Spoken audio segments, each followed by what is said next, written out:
예, 오늘도 우리 하나님의 은혜와 축복이 우리 모두와 함께 하시기를 주님의 이름으로 축원합니다. 여러분, 특히 이제 사도행전을 이렇게 읽다 보면 성도들의 세세한 삶보다 이 복음 전파와 확장에 집중적으로 기록되어 있는 것을 볼 수가 있습니다. 그래서 사도행전이 여러분 또 다른 별명이 뭐죠? 성령 행전이다. 사도들의 행적이 기록되어 있지만 그 역사를 하는 것은 성령님이 하신다 하는 그런 뜻이죠. 우리가 이 사도행전, 그래서 이 오순절 날에 성령이 오셔서 교회를 세우시고 또 성도들을 통하여 복음이 예루살렘에서 온 유대를 넘어서 사마리아와 땅끝까지 어디입니까? 지금의 이 터키, 그리스, 심지어 그 당시에 세계의 가장 우리가 이제 중심인 로마까지 이게 복음이 전파되는 그런 역사가 이렇게 기록이 되어 있습니다. 왜 여러분 이 성경에 보면 우리가 이 사도행전을 여러분들이 잘 보시면 왜 그것을 기록했을까요? 그것은 바로 이 기독교가 반국가 단체가 아니다. 이 로마에서 우리 그리스도인들이 또 기독교가 반국가 단체다. 그래서 이 반국가 단체가 아니고 구약의 약속을 성취하며 또 구원을 전하는 정당한 신앙임을 세계의 많은 사람들, 다시 말하면 그 당시에 로마 사회에 변호하려는 의도가 강했다는 겁니다. 그래서 이 성도들의 구체적인 윤리나 가정생활, 교회 내부의 질서 등 실생활 지침은 각 교회에 보낸 사도들의 이 서신서, 로마서부터 시작해서 이제 보낸 요한 1, 2, 3서 이 서신서가 있거든요. 이 서신서를 통해서 우리 성도들이 어떻게 살아가야 되는지, 또 교회 생활이나 또 사회 생활이나 이런 것을 어떻게 해야 되는지 그 실생활은 서신서를 통해서 우리가 알 수가 있다는 겁니다. 사도행전은 큰 틀에서는 이 역사적인 흐름을, 그리고 서신서는 그 안에 세부적인 삶을 담당하는 이런 식으로 이렇게 보면 됩니다. 그래서 여러분들이 사도행전을 보면 그냥 복음 전하는 것만 되어 있지 실생활은 어떻게 살아가는지 잘 몰라요. 근데 이제 여러분들이 서신서를 보면 로마서를 통해서 로마 교회에 이런 문제가 있었구나. 또 이런 문제는 또 우리 2000년 전이나 2000년 후인 현재에도 그런 문제는 교회 안에 내재되어 있다는 겁니다. 근데 그걸 어떻게 해야 되는가 하면 하나님의 말씀으로 돌아가서 그 말씀을 통해서 우리 성도들이 교훈을 받고 믿음으로 살아가야 됩니다. 믿습니까? 그렇게 바로 성도들의 자세라는 겁니다. 사도행전에서 사도들이 전하고 가르친 내용이 뭡니까? 예수가 바로 구약에서 예언한 그리스도시다. 메시아라는 겁니다. 그리고 이 사실을 구약 성경을 풀어서 그들에게 가르쳐 줍니다. 왜냐하면 그 당시에 이 복음이 유대인들에게 복음이 전파되었기 때문에 그들은 이미 이 하나님께서 자기들을 이 세상을 구원할 메시아를 보내주신다는 것을 알고 있습니다. 근데 그 메시아가 바로 예수님이시다 하는 그런 얘기죠. 모세의 율법과 선지자의 글이 어떻게 예수 그리스도를 통해서 완성되었는지를 가르쳐주고 또 유대교의 이 전통을 복음 안에서 재해석해 주는 겁니다. 우리가 참 예수님이 오셔서 율법을 다 완성하고 이제는 참 예수님 안에서 참된 자유를 누리는 그런 삶을 살아야 된다. 그걸 주님이 사도들을 통해서 가르쳐 주셨다는 겁니다. 특히 이 예수의 부활을 가장 핵심적인 이제 주제로 가르치고요. 그리고 예수의 이름으로 회개하여 제사함 받고 성령을 선물로 받으라는 메시지를 강력하게 전했습니다. 그래서 여러분들이 사도행전을 주위에 읽어보면 성도들이 나가서 전한 거 오직 하네. 예수는 그리스도시다. 예수님은 부활하셨다. 할렐루야. 그걸 전한 겁니다. 예루살렘 초대교회 성도들은 사도의 가르침을 받아서 서로 교제하고 떡을 떼며 물건을 서로 통용하고 기도하기를 힘썼고 복음을 전하며 또한 이제 교회가 세워지거든요. 교회 안에서 성도들이 어떻게 살아가야 되는지, 공동체의 삶을 어떻게 살아가야 되는지 그걸 보여준 거예요. 그래서 오늘날 많은 성도, 많은 교회들이 2000년 전에 있었던 그 예루살렘 초대교회의 삶을 모범 삼아서 그렇게 살아가려고 힘쓰고 있다는 것입니다.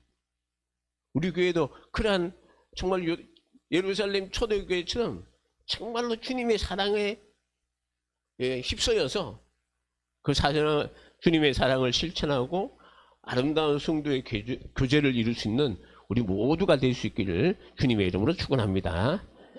여러분, 오순절 절기를 지키기 위해서 예루살렘에 모인 수많은 사람 앞에서 베드로가 전한 메시지는 유대인들에게 충격이었습니다. 왜냐하면 그들이 십자가에 못 박아 죽인 예수가 자기들이 가장 존경하고 존경하던 다윗이 그토록 기다렸던 그리스도란 거예요. 구세주라는 거예요. 다윗이 시편을 통해서 이 베드로가 다윗이 시편을 통해서 예수 그리스도의 부활을 보았고 또 예수님이 하나님 우편에 앉아서 정말로 이 다스리는 그 모습을 베드로가 이 다윗이 보았다는 겁니다. 그래서 이 다윗이 그리스도의 부활을 예언했고 그리스도가 하나님 우편에 계신 것을 보았다라고 베드로가 시편을 인용하여서 그들에게 전해줄 때 그들이 얼마나 충격이겠습니까? 왜냐하면 자기들은 이 예수님을 그냥 하나의 한갓 목수의 아들이고 한갓 사람으로 취급했는데 사람이 아니라 하나님께서 이 세상을 구원하기 위해서 보내주신 다윗이 그토록 기다렸던 그리스도 메시아다는 겁니다. 그걸 들었을 때 그들이 얼마나 충격이었겠어요. 그래서 베드로가 마지막 우리가 지난주에 말씀한 36절에 보면 이 예수를 하나님께서 주와 그리스도가 되게 하셨다. 여러분, 자기들이 못 박아 죽였던 그 예수님을 하나님이 바로 주와 그리스도가 되게 하셨다라는 그 메시지를 듣는 그들이 얼마나 충격이겠습니까? 여러분, 우리가 복음을 전하다 보면요, 어떤 사람은 눈을 초롱초롱하고 고개를 전하는 그 메시지를 듣고 고개를 연신 거두기면서 감동하는 사람이 있어요. 성경에 보면요, 여러분 참 이 빌립보에 사는 루디아란 이 자주 옷감 장사하는 루디아란 여인이 그랬습니다. 바울이 2차 전도 여행 때 빌립보에 도착을 해서 안식일에 기도하기 위해서 그때 이 빌립보에는 이 해당이 없었던 것 같아요. 그래서 이 안식일에 기도하기 위해서 강가에 갔더니 그곳에 유대 여인들이 기도하고 있었습니다. 그래서 베드로가 그들에게 말씀을 전하는 가운데 이 루디아가 이 바울의 말을 듣고 있을 때 성경 이 사도행전 16장 14절에 보면요, 이런 말씀이 나와요. 우리 한번 빨간 부분만 같이 한번 볼까요? 시작. 루디아라 듣고 있을 때 주께서 그 마음을 열어 바울의 말을 따르게 하신지라. 주님께서 그 마음에 루디아의 마음을 열어가지고 바울의 말을 듣게 하고 또 따르게 했다는 것입니다. 빌립보의 최초의 신자가 되어서 바울을 자기 집에 머물게 하고 그 집이 복음의 전초기지가 되었다는 것입니다. 여러분, 하나님께서 마음을 열어주셔야만이 구원받을 수 있다는 것이죠. 할렐루야.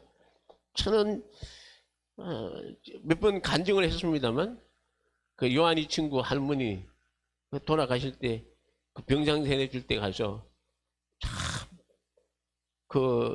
그분의 성함이 정순이에요. 저희 어머니가 김순이에요. 그래, 이름이 같아요. 그래서 연세도 많고 해야 돼요. 어머니가 지금 이 시간 예수님을 나의 구주로 영접을 하고 내 죄를 용서하기 위해서 하나님의 아들이신 예수님이 나를 위해서 십자가에 돌아가셨고 이제 내가 죽어도 부활하고 천국 간다. 이걸 믿으시면 그분이 말을 못해요. 마지막에 길이 없어요. 고개도 끄덕이지 못해. 할 수 있는 게 딱 하나. 눈만 깜빡거려. 눈을 깜빡깜빡거려 불어 그랬어요. 근데 눈을 깜빡깜빡 하면서 눈물을 쭉 흘리더라고. 제가 기도해 줄 때 눈물을 그렇게 흘리면서 그 모습을 아직도 잊지 못해. 하나님께서 그 영혼 구원하여 주신 줄 믿습니다. 여러분들에게 이런 역사가 일어나야 돼요. 여러분들이 복음을 전할 때 여러분들이 전하는 그 복음을 통해서 듣는 자들이 아무리 악한 사람이라도 하나님께서 그 마음을 열어주시면, 변화시켜 주시면 성령께서 그 마음을 강하게 역사하셔서 구원받게 될 줄 믿습니다. 여러분, 그런데 똑같은 복음인데도 어떤 사람들은 분을 내기도 하고요. 또 마음의 분을 품고 사람들을 시켜 복음을 전하지 못하게 하고 심지어 죽이기도 합니다. 우리 성도들은 복음을 전할 때 하나님께서 마음문을 열어 구원받는 사람들이 많아지기를 주의 이름으로 축원합니다.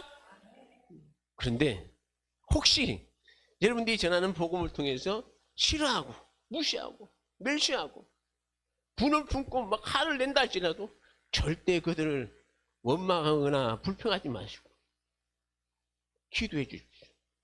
하나님 저 영혼을 불쌍히 여겨주십시오. 서대방과 같이 하나님 저 영혼을 불쌍히 여겨주십시오. 아직도 주님을 알지 못하니 예수 믿고 구원받게 해달라고 기도하는 우리 성도들 되시기를 주님의 이름으로 축원합니다. 오늘 베드로의 설교를 들은 유대인들의 반응을 우리 한번 같이 한번 보겠습니다. 자, 이제 37절을 같이 한번 볼까요? 우리 한번 같이 읽겠습니다. 시작. 그들이 이 말을 듣고 마음에 찔려. 자, 그들이 이 말을 들었다는 겁니다. 어떤 말? 앞에 있던 말, 36개에 있는 말씀이 무슨 말씀이죠? 다윗이 그토록 소망하던 그리스도, 하나님께서 너희를 구원하기 위해서 다윗의 자손으로 오신 예수님을 너희가 죽였다는 것입니다. 근데 하나님께서 이 예수님을 바로 주와 그리스도가 되게 하셨다 하는 그 말을 듣고 마음이 찔렸다는 것입니다. 여러분, 얼마나 후회되고 얼마나 죄책감이 클까요? 여기서 찔려라는 해당하는 이 헬라어에 보면 카타니소라는 단어가 있습니다. 이 단어는 날카로운 것으로 꿰뚫는다 하는 그런 뜻이에요. 날카로운 것으로 그의 마음을 칵 찔렀다는 거예요. 여러분, 그들에게 베드로의 말이 메시아를 죽였다는 겁니다. 너희들이 메시아를 죽였어. 다윗이 그토록 소망하고 기다리던 그 메시아를, 죄 없으신 그 메시아를 너희가 죽였다 하는 그 말을 들을 때 그곳에 있는 수만 명, 수천 명이, 수만 명이 되는 그 사람들이 다 그런 건 아니지. 그 중에 몇몇 사람들이, 몇천 명이, 와, 우리가 어떻게 할고 그렇게 했다는 거죠. 여러분, 우리나라에 이 1907년에 평양 대부흥이 있었습니다. 장대현 교회에서 이 사경회를 하면서 그 지역에 그 당시에 이제 평안도에 있는 이제 성도들을 모아가지고 평양에 모아가지고 이제 사경회를 했어요. 근데 사경회 가운데 성령의 역사가 일어나가지고 막 회개가 일어났습니다. 그래서 회개, 자기 온찬 게 아니고 많은 사람들한테 자복을 하네. 내가 이런 죄를 졌습니다. 저런 죄를 졌습니다 하니까 소문이 난 거예요. 교회 안에 막 죄 지은 사람들이 자기 죄를 고백한다 하니까 이 방은덕이라는 순포가 있습니다. 순포는 지금의 경찰인데요. 이 사람이, 야, 그래. 내가 그 교회에 가서 자기 죄 지었다고 자기가 고백하니까 그래 좀 잡으러 가겠다. 그런 마음으로 암행순찰을 갔습니다. 그래서 집회를 참석해서 예배를 드리고 있는데 그날 한 설교가 뭐냐 하면 이 지옥을 취하랴 천당을 취하랴는 말씀입니다. 이 말씀을 듣고 성도들이 막 처절하게 회개하고 눈물을 흘리는 모습을 보면서 막 회개하는데 이때 이 죄인을 잡으러 갔던 방은덕 순포가 하나님 역사를 하신 거예요. 그래서 저기서 이제 설교를 듣다가 벌떡 일어나서 자기 가슴을 치면서 눈물을 흘려갑니다. 내가 천당에 와서 죄인을 잡으러 왔다. 그럼 나는 자기가 그런 고백을 하면서 나는 죄인인데 하고 막 거기서 방은덕 순포가 눈물을 흘리면서 회개하니까 거기에 참석한 또 이 사람들이 또 은혜를 받는 거예요. 여러분, 놀라운 역사가 아닙니까? 오늘 본문의 말씀도 그렇습니다. 베드로의 메시지를 들은 유대인들이 가슴을 치며 눈물을 흘리며 부르짖어 외치고 있다는 겁니다. 형제들아, 우리가 어찌할꼬. 여러분, 자신들의 죄를 깨달았지만 스스로는 그 문제를 해결할 수 없다는 거예요. 형제들아 어찌할꼬는 지금 내가 갈 길을 모르는 거예요. 내가 어떻게 해야 되지? 내가 예수를 죽는데 동참하고 그것을 인정했지만 내가 어떻게 해야 되냐? 그 얘기죠. 성경에서 가장 아름다운 질문 중 하나가 바로 우리가 어떻게 해야 됩니까? 이 질문입니다. 여러분이 갈 길을 알지 못합니까? 이때 하나님 어떻게 해야 됩니까? 내가 어디로 갈지 무엇을 해야 할지 알지 못합니다. 나를 불쌍히 여겨달라고 하나님 앞에 겸손한 마음으로 기도할 때 하나님께서 그 갈 길을 제시해 준다는 사실입니다. 그게 하나님은 이 질문을 던지는 자에게 반드시 길을 보여주시기 때문에 눈물로 외치는 그들에게 베드로가 갈 길을 보여줍니다. 본문 38절입니다. 우리 한번 같이 볼까요? 시작. 너희가 회개하여 각각 예수 그리스도의 이름으로 세례를 받고 제사함을 받으라. 그래야면 성령의 선물을 받으리니. 할렐루야. 여러분, 첫째 뭡니까? 회개하라는 겁니다. 단순한 회개가 아니라 마음과 방향이 근본적으로 돌이켜. 너희 삶이 세상으로 향했던 삶이 이제는 주님을 바라보고 하나님을 바라보며 믿음으로 나아가라 하는 그런 뜻입니다. 자기 중심에서 주님 중심의 삶의 태도를 바꿔. 회개가 그거예요. 하나님, 내가 이거 지었습니다. 죄 지었습니다. 그것도 회개지만 더 중요한 건 내 삶이, 세상에 있던 삶이 주님께 돌아가는 것입니다. 또 뭐라고 합니까? 각각 예수 그리스도의 이름으로 세례를 받으라. 당시 유대교의 결례나 요한의 세례와 구별되는, 여러분, 이 세례는, 세례 요한도 이 백성들의 세례를 줬습니다. 제사함의 세례. 근데 오늘 베드로가 말한 이 각각 예수 그리스도의 이름으로 세례를 받아는 것은, 여러분, 이 세례라는 것은 우리가 그 성경에는 세례로 되어 있지만 여러분 갈로에 보면 침례로 되어 있습니다. 이 침례는 뭐냐면 물에 잠긴다는 그런 뜻입니다. 초대교회 당시에는 물에 잠기는 침례였습니다. 침례의 뜻은 나는 죽고 이제는 예수 그리스도로 말미암아 나는 다시 산 인생입니다. 그런 뜻이에요. 여러분들, 우리는 보통 세례받을 때 이게 간수례라 그래요. 물에 이렇게 물을 부어 이렇게 하는 것을 간수례라 그래요. 근데 이 간수례도 이제 그런 뜻이, 이제 정식으로 뜻을 그렇게 생각해요. 내가 이 세례받을 때 나는 죽고, 예수 그리스도 나는 죽고, 그리고 내가 물에 일어날 때 다시 부활한다. 그런 뜻입니다. 연합했다는 거예요. 그래서 바울이 이런 얘기를 해요. 바울이 로마서 6장 3절과 4절에 보면 무릇 그리스도 예수와 합하여 세례를 받은 우리는 그의 죽으심과 합하여 세례를 받은 줄을 알지 못하느냐. 그러므로 우리가 그의 죽으심과 합하여 세례를 받음으로 그와 함께 장세되었나니 이는 아버지의 영광으로 말미암아 그리스도를 죽은 자 가운데서 살리심과 같이 우리로 또한 어디 가운데? 새 생명 가운데 행하게 하려는. 할렐루야. 여러분, 베드로가 하는 말, 각각이 한 무리지요. 말하는 게 각각 누구든지 각자 한 사람 한 사람 그들이 신앙 고백을 해야 된다는 거예요. 내가 예수를 믿습니다. 고백이 있어야 된다는 그런 얘기죠. 자, 세례를 받으면 무엇을 받습니까? 제사함을 받게 된다는 것입니다. 회개와 세례의 결과 과거의 모든 죄가 씻겨나가고 하나님과의 관계가 회복이 된다. 여러분, 제사함 받아야지 그 문제가 해결되지 않습니까? 우리가 하나님 앞에 가지 못하는 이유가 뭐죠? 우리의 죄 때문에, 아담과 하와가 지은 그 원죄로부터, 또한 우리가 살아가는 삶 속에 짓는 그 죄 때문에 하나님의 거룩함에 나가지 못합니다. 그러나 그것을 해결해 주시기 위해서 하나님의 아들이신 예수님이 땅에 오셨어요. 그 주님이 우리를 위해서 십자가에 달려 피 흘려 주심으로 말미암아 우리가 구원받은 것입니다. 그걸 그러니까 제사함 받는 거. 예수 그리스도로 말미암아 이 세례 받고 제사함을 받아라 하는 것입니다. 여러분 이제는 하나님이 성도들 안에 거하시고 그리하면 뭐죠?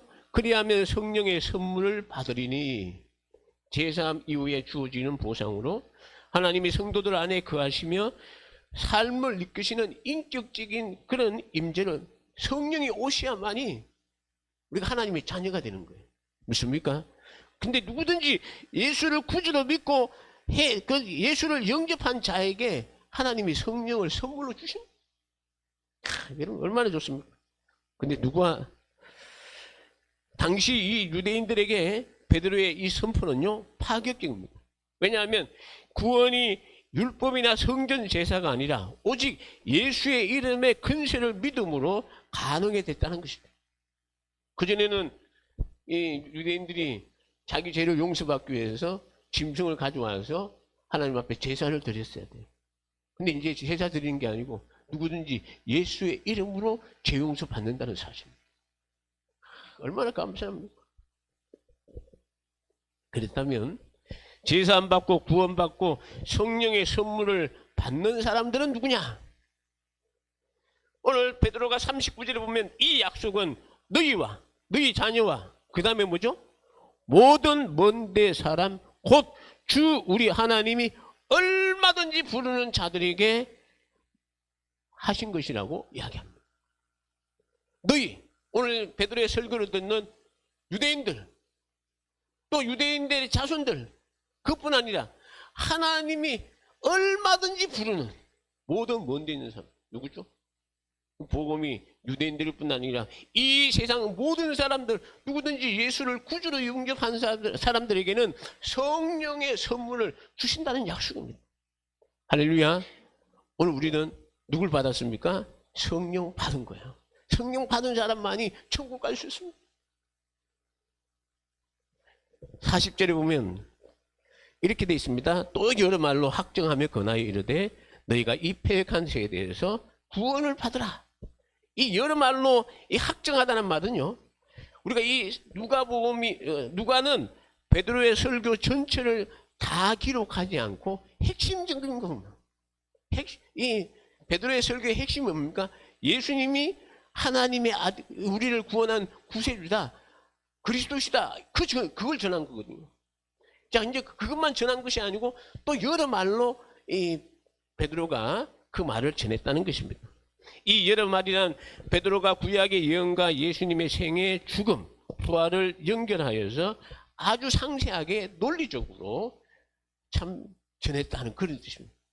그러니까 우리가 봤을 때 짧은 말씀만 아니고 베드로가 자기가 경험했던 거, 자기가 예수님과 3년 동안 있으면서 경험했던 그 사실, 또 자기의 삶의 모습들을 증거하면서 또 이렇게 그들에게 말씀을 선포하는 모습을 볼 수가 있고요. 그리고 여기 확정하다는 말은요, 단순히 정보를 전달하는 것이 아니라 자신이 직접 보고 경험한 진리에 대해서 증언하고 확신을 주는 거예요. 여러분, 전도는 예수 믿고 구원받아서 그거로 끝나는 게 아니고 내가 받은 은혜를 전해. 그러니까 전도할 때 먼저 내 자신의 과거의 삶, 예수 믿기 전에는 내 이런 삶이었습니다. 근데 예수를 믿고 난 뒤에 이렇게 변했습니다. 지금 내가 이렇게 살아가고 있습니다. 이거예요. 누구든지 예수 믿어야 구원받습니다. 그러면 누가 구원받습니다. 만에 하나 정말로 성령이 그들의 마음을 열어주시면 되지만 그들에게 내가 예수 믿기 전에는 이런 삶을 살았습니다. 근데 진짜 예수 믿고 내가 이렇게 변화되어서 내가 믿음으로 하나님이 주신 그 은혜 가운데 기쁨으로 살아가고 있습니다. 그럴 때 여러분들의 삶을 보면서 예수 믿는 사람들은 저렇게 살아가구나. 그렇게 하면서 그들에게 복음이 전파되는 거예요. 믿습니까? 자, 여러분, 그래서 바울이 자기가 주님과 함께 있었던 여러 가지 이야기들을 간증했다는 겁니다. 확정이란 말. 그리고 이 근하다란 말이 있는데요. 이 근하다라 해당되는 헬라에 보면 파라칼레오라는 단어가 있어요. 파라칼로 곁으로 부르다 하는 그런 뜻입니다. 그리고 또 이제 간청하다 그런 뜻인데요. 이 바울이 권했다는 말은 이 말은 지식 전달을 넘어서 청중의 마음과 의지에 호소하며 결단을 촉구하는 아주 간절하게 여러분들이 꼭 예수를 믿고 구원받아야만이 정말 하나님의 자녀가 될 수 있고 얼마나 간절하게 베드로가 전했겠습니까? 우리는 그냥 이 기록된 이 글로만 보니까 어떻게 그냥 간단하죠? 예수님이 누구냐 그것만 전한 같이 보여도 그게 아니고 베드로가 얼마나 그들을 보면서 정말로 이렇게 간절함을 가지고 전했다는 겁니다. 여러분, 베드로가 마지막으로 간절히 그들에게 전한 메시지가 뭡니까? 우리 따라합시다. 너희가 이 패역한 세대에서 구원을 받으라. 시작. 너희가 이 패역한 세대에서 구원을 받으라. 구원을 받으라. 여러분, 당시 하나님을 거역하고 메시아를 십자가에 못 박은 유대인들의 사회를 이 패역한 세대. 그런 영적으로 이 뒤틀린 이 패역한 세대. 어둡고 지금도 그렇지 않습니까? 지금 우리가 살아가고 있는 세상이 그렇잖아요. 패역한 세대. 오늘 우리 사회에도 이런 메시지가 필요합니다. 하나님을 모르고 죄악 가운데 거하는 이 패역한 세대에서 벗어날 수 있는 길은 오직 예수 믿음으로 구원받는 길밖에 없다는 것이죠. 그러면서 이 패역한 세대에서 말하는 거죠. 구원을 받아라. 여러분, 인간의 노력이 아니라 하나님의 은혜와 성령의 역사에 자신을 맡기는 내가 노력하는 게 아니고 하나님의 역사하신다. 근데 나는 마음을 열어놓고 그분을 받아들이면 되는 거예요. 구원은 내가 열심히 노력해서 받는 게 아니에요. 마음을 열고 주님 오십시오. 내 마음을 열고 주님을 받아들일 때 구원이 오는 거예요. 은혜가 언제 오는지 압니까? 마음을 열고 주님 내게 오십시오. 내게 은혜를 베풀어 주십시오. 간절히 사모하고 기도할 때 역사가 일어나는 거예요. 이 세대의 심판으로부터 분리되어 하나님께 돌이키라 하는 그런 뜻입니다. 여러분, 베드로의 이 메시지를 들은 유대인들은 어떻게 되었을까요? 그 당시에 오순절을 지키기 위해서 전 세계 성경에는 15개의 지역으로 되어 있지만 그보다 하여튼 유대인들이 있는 곳곳마다 다 흩어져 있던 그 지역에 있는 유대인들이 베드로의 메시지를 듣고 성령의 감동을 받았습니다.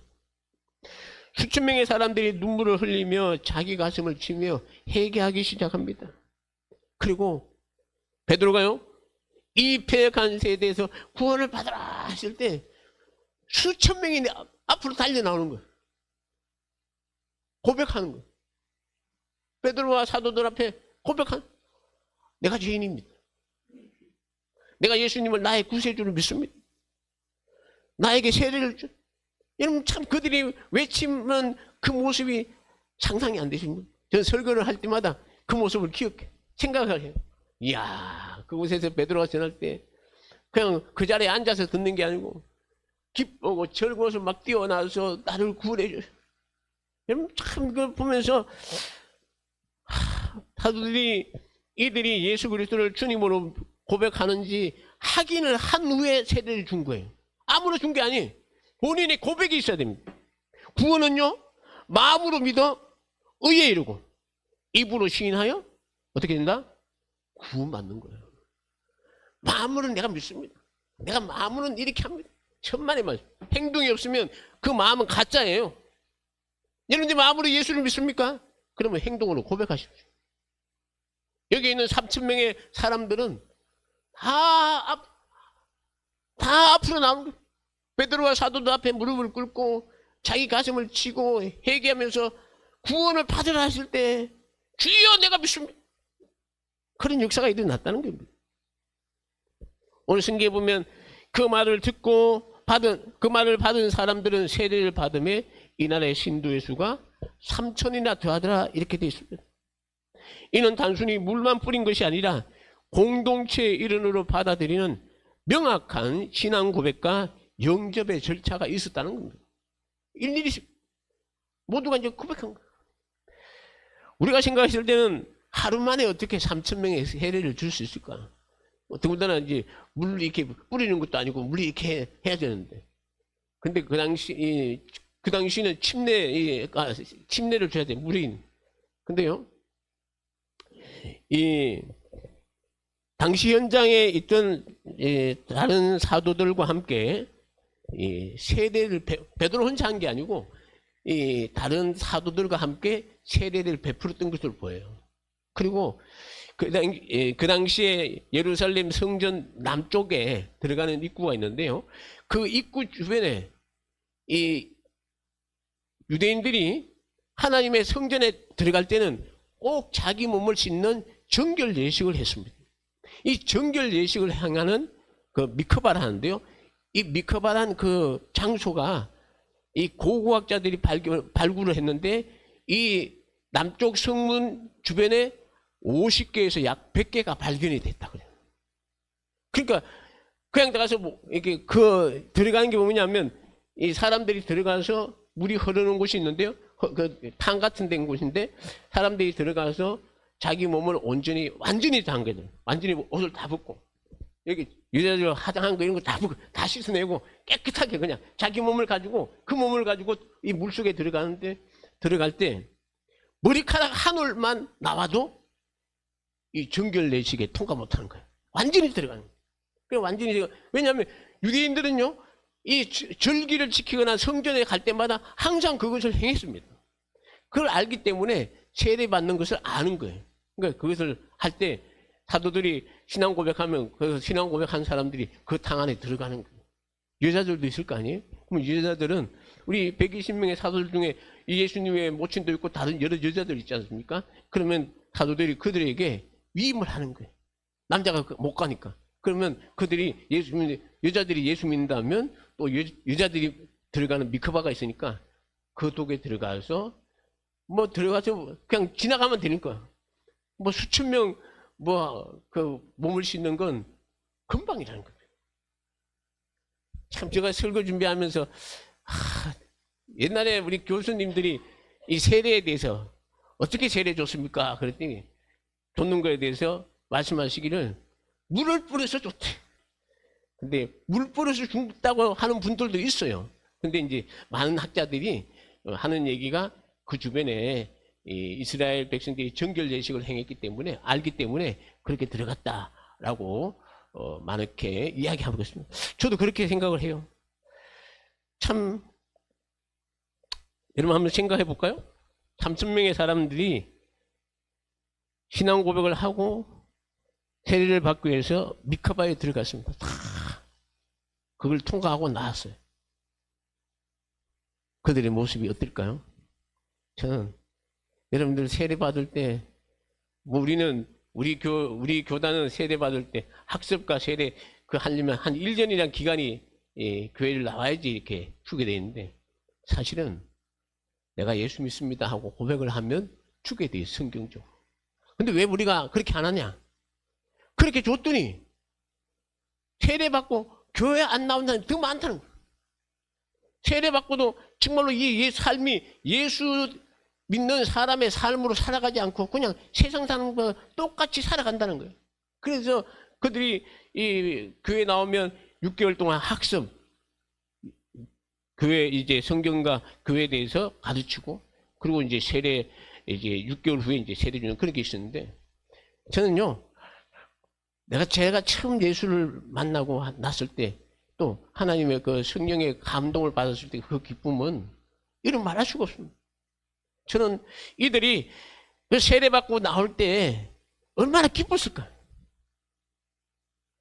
참 그들이 눈물로 회개하고 정말로 자기가 이 예수님을 믿지 않았던 것을 회개하고 다 나았고 난 뒤에는 또 다른 결심이 있었어요.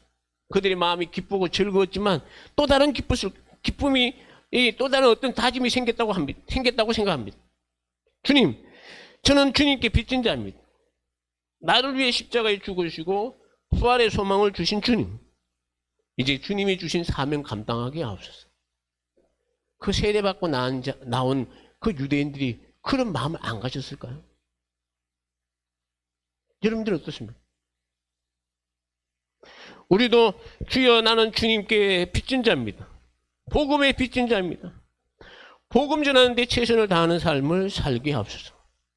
다짐하고 결심하여서 복음을 전거하는데 힘을 다하는, 우리 장로님 오늘 참 기도하실 때도 참 우리 성도들이 이 사도행전을 함께 묵상하면서 그겁니다. 복음을 통해서 복음 전파자가 되게 그 사명 감당하게 달라 우리가 함께 기도할 때 하나님께서 우리의 삶도 인도하여 주실 줄 믿습니다.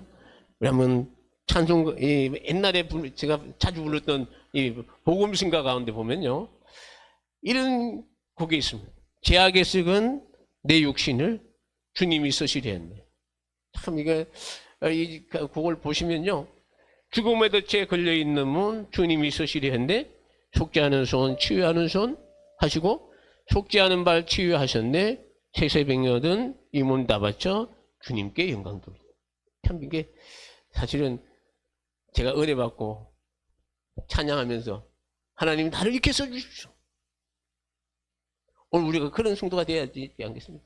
내가 예수를 믿고 지금까지 10년, 20년, 30년, 40년, 50년 동안 살아왔다 할지라도 내가 주님이 주신 그 사명 감당하지 못했다면 오늘 우리 이 찬양 부르면서 다시 한번 결단하는 그런 시간 될 수 있기를 바랍니다. 그러면 찬송할까요?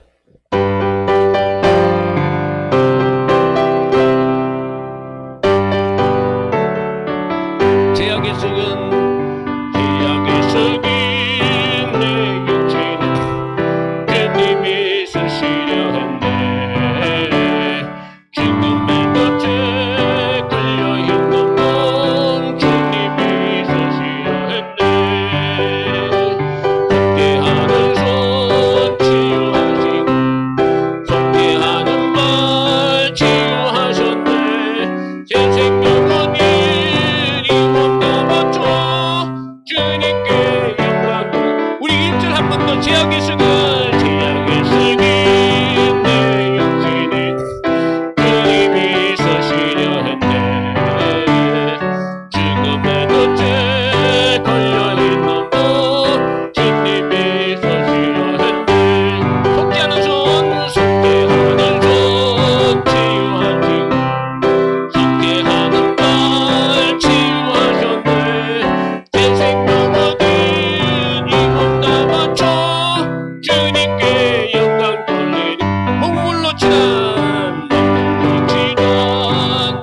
육신이 주님이 희게 하셨네. 십자가 모여 전거하라고 주님이 알리셨네. 기도할 때에 엄청 주시고 찬송할 때에 기쁨 주시니 내 작은 입이 내 작은 몸이 주님께 붙들린다라. 평생 갚아도 빚진 자 되어 주님의 빚진 자 되어 주님 가시기 내꺼였던 건 누르만 서글치네. 힘든 주시니 주님이시라. 능력 주시니 주님이시라. 말씀 전하여 복음 전하여 주님께. 우리 평생 갚아도 한 번 더 찬양합니다. 평생 갚아도 빚진 자 되어 주님의 빚진 자 되어 주님 가시니 택하였건만 눈물만 속을 치네. 주님 주시니 주님이시라. 능력 주시니 주님이시라. 말씀 전하여 복음 전하여 주님의 빚을 갚으리. 우리 이 시간 함께 통성으로 기도하실 때 주여, 주님 나를 위해서 귀한 십자가에 죽으시고 내게 새 생명 주셨는데 이제 복음의 빚진 자가 되어 주님이 주신 귀한 사명 감당할 수 있는 우리 모두가 될 수 있도록 하나님 도와달라고, 이 시간 성령의 놀라운 은혜를 부어달라고 우리 다 같이 주여 외치며 통성으로 기도하겠습니다. 주여, 은혜와 사랑이 많으신 우리 아버지 하나님 감사합니다. 오늘도 귀한 아버지 주의 날에 주님 앞에 나와서 아버지 하나님 베드로가 정말로 외친 그 메시지를 통해 아버지 하나님이여 형제여 우리가 어찌할꼬 외치며 부르짖는 그들에게 아버지 예수의 귀한 복음을 선포하는 베드로를 통해서 3,000명이나 되는 많은 사람들이 구원받는 놀라운 역사를 보았습니다. 하나님 아버지, 오늘 우리에게 구원의 귀한 기쁨 주셨는데 아버지 우리도 정말 베드로처럼 나가서 복음, 주님의 주신 이 복음 전파의 귀한 사명을 감당할 수 있는 그런 귀한 은혜를 부어주시고 우리 사랑하는 성도들에게도 오늘 이 시간 성령의 충만한 은혜 주셔서 주님 주신 귀한 사명 감당할 수 있는 우리 모두가 되게 하여 주옵소서. 예수님 이름으로 기도합니다. 아멘. 은혜와 사랑이 많으신 하나님 아버지 감사합니다. 오늘도 우리에게 귀한 말씀을 통하여 하나님 아버지 정말로 베드로가 전한 귀한 이 복음의 메시지를 통하여 3,000명이 구원받고 그들이 나가서 주의 복음 전파자가 된 것을 기억합니다. 오늘 우리에게도 귀한 은혜 주셨사오니 주님 주신 이 귀한 은혜 아버지 이제 나가서 주의 말씀 증거하며 복음 전파자의 귀한 사명을 감당할 수 있는 우리 교회와 우리 모든 성도들 되게 하여 주옵소서. 지금은 우리 주 예수 그리스도의 은혜와 하나님 아버지의 극진하신 사랑하심과 성령님의 함께하심이 우리 모든 성도들 머리 위에 이제부터 영원토록 함께 있을지어다. 아멘.